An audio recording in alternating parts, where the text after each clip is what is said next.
Hello नमस्कार अस्सलाम वालेकुम। मैं हूं सुहेल अख्तर, आप देख रहे हैं जनजन न्यूज़। इस वक्त में आप देख सकते हैं मैं डुमरा पंचायत के वार्ड नंबर 2 में खड़ा हूं और एक बहुत ही दर्द भरी घटना को लेकर के खड़ा हूं। बीती रात जो आंधी आई थी, इस आंधी में इस गांव का एक नौजवान खोया है, जिसकी खबर को लेकर के मैं यहां पहुंचा हूं। आपको बताएं कि ये घटना दरअसल में दरभंगा से है और रिलेटेड है और यहां पर आकर के ख़त्म होती है। दरअसल में जैसा हमें बताया गया, मोहम्मद रमीज़ रजा नाम के एक हैं यहाँ पर व्यक्ति थे, जो तकरीबन 26-27 साल के हैं और पिता जो है वो सज्जाद परवेज़ साहब हैं।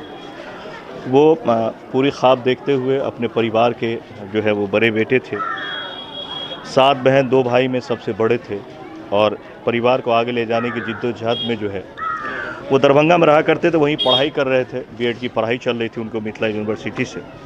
और बीती रात वो कहीं से आ रहे थे, पढ़ाई करके या फिर पढ़ा करके आ रहे थे। चूँकि होता है कि इस उम्र में कि दोनों ही काम लोग करते हैं। अगर आपकी क्वालिटी अच्छी होती है तो लोग ट्यूशन भी पढ़ाते हैं ताकि घर वाले को बर्डन थोड़ा सा कम हो जाए।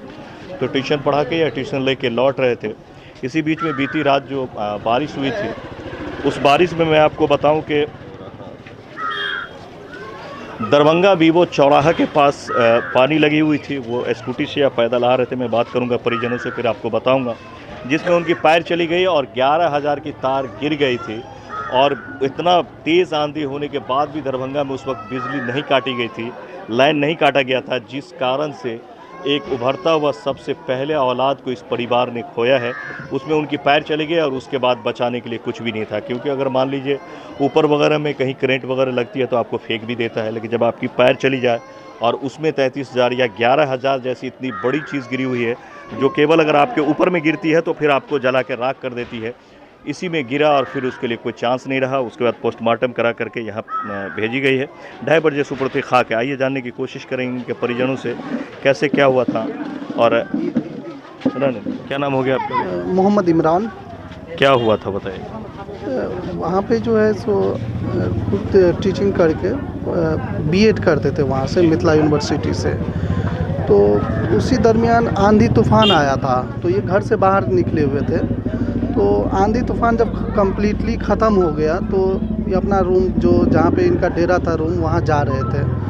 तो रास्ते में ही सड़क पे पानी आ गया था। जो पानी बरसात का जो होता है वो जम गया था और उसी के अंदर जो क्रॉस हो रहे थे उसी दरमियान जो है करंट उसमें आ गया।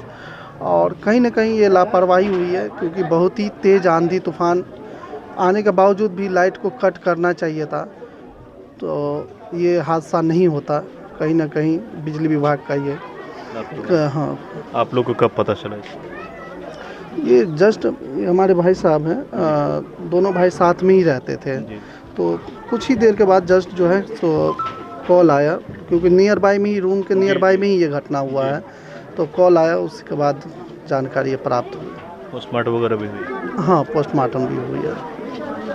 कौन सी जगह है ये डुमरा जगह है। डुमरा के रहने वाले थे और बट जो वहाँ पे स्टडी कर रहे थे। कितने भाई बहन? ये दो भाई हैं और 7 बहन है। ये 7 सिस्टर एंड 2 ब्रदर, जिसमें एक डेथ हो गया। अब एक ब्रदर ये बचे हुए हैं। अच्छा, वो सबसे बड़े? जी, सबसे बड़े थे। 26 ईयर्स उनका एज था। तो आप देख सकते हैं, काफ़ी गम की बात है। ऐसी ऐसी घटनाएं ये सीख देती है कि आखिरकार सरकार कहाँ है।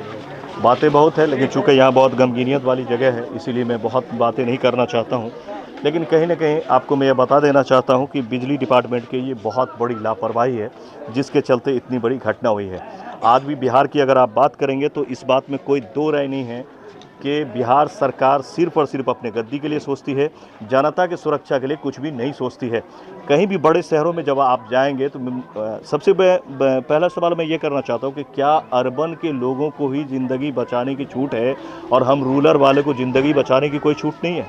आप देखेंगे तो रोड साइड में पूरे शहर के बीचों बीच से 33,000 11,000 को गुजारी जाती है, जो इतना ख़तरनाक होता है। जो एक बार हमने आपको खबर दिखलाया था, तकरीबन 2-2.5 साल पहले जो है एक घटना हुई थी, जिसमें 11,000 का वो मार्केट में सब जो है वो ख़रीदारी कर रहे थे, पर्व की ख़रीदारी चल रही थी। उस टाइम में होली दीपावली की ख़रीदारी चल रही थी और उस वक्त में वो गिरा था और कई लोगों को हेल दिया था, यानी कई लोगों को काट के रख दिया था और ये घटना हुई थी। तो क्या मतलब हमारे जो ये बिहार में है वहाँ नीचे से ले जाने की कोई परंपरा नहीं बनेगी क्या? 33,000 11,000 ऊपर से ही गुजरेगी, चाहे वो शहर हो, गांव हो या कोई भी इलाका हो। यहाँ मनुष्य के लिए सरकार के पास इस तरह की कोई योजना फ़िलहाल देखने को नहीं मिले। ये पहली बार नहीं है। अब मान लीजिए कि वो वक्त से समझ में आ गई तो एक व्यक्ति का वहाँ मौत हुआ है। अगर नहीं समझ में आती, कई व्यक्ति अगर साथ में गुजर रहे होते तो कई व्यक्ति की भी जान जा सकती है। और ऐसा नहीं कि ऐसा एक ही जगह हुआ होगा।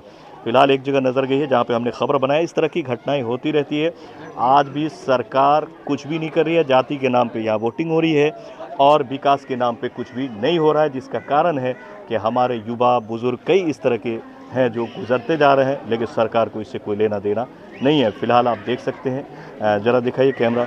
लोग काफ़ी गम में हैं, पूरे जो है इलाके के लोग आए हुए हैं सुपुर्द खाक करने के लिए। एक अच्छी फैमिली थी यहाँ पर, अच्छे फैमिली से बिलोंग करते हैं। एक अच्छा जो है इनका अपना रिस्पेक्ट है यहाँ पर इस गांव में, जिसको लेकर के लोगों में जो है काफ़ी जो है दुख देखने को मिल रही है। लेकिन चूँकि किसी के हाथ में कुछ है नहीं, इसीलिए एक दूसरे को सिर्फ देखने और ढांढस देने के ज़्यादा कुछ कर नहीं पाएंगे। फिलहाल मैं सुहेल अख्तर, कैमरा पर्सन पंकज के साथ जन न्यूज़ के लिए। मिलते हैं अगले खबर में। ज़्यादा से ज़्यादा शेयर करें। नमस्कार।